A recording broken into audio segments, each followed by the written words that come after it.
Alors bon matin, ici Dom Dinel, ici pour vous parler aujourd'hui de la capsule sécurité. Sécurité, en tant qu'entraîneur, c'est très important.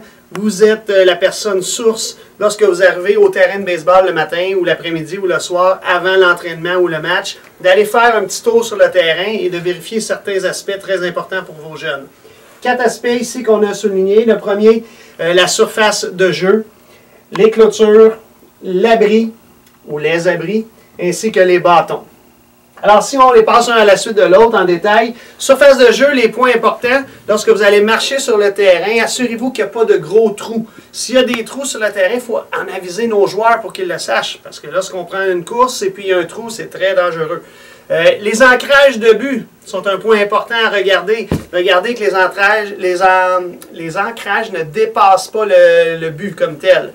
Il pourrait y avoir aussi plusieurs particules de bouteilles de vitre brisées ou quoi que ce soit. On les ramasse, on les met aux poubelles. S'il y a quelqu'un qui est passé sur le terrain et qui n'a pas fait attention, ramassez ça, c'est super important pour la sécurité de vos enfants. Deuxième point, les clôtures.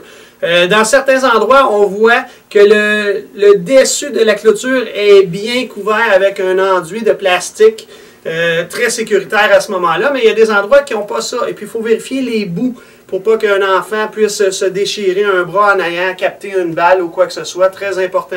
Il pourrait également y avoir des trous dans la clôture, donc de vérifier s'il y a des trous à certains endroits. Les abris.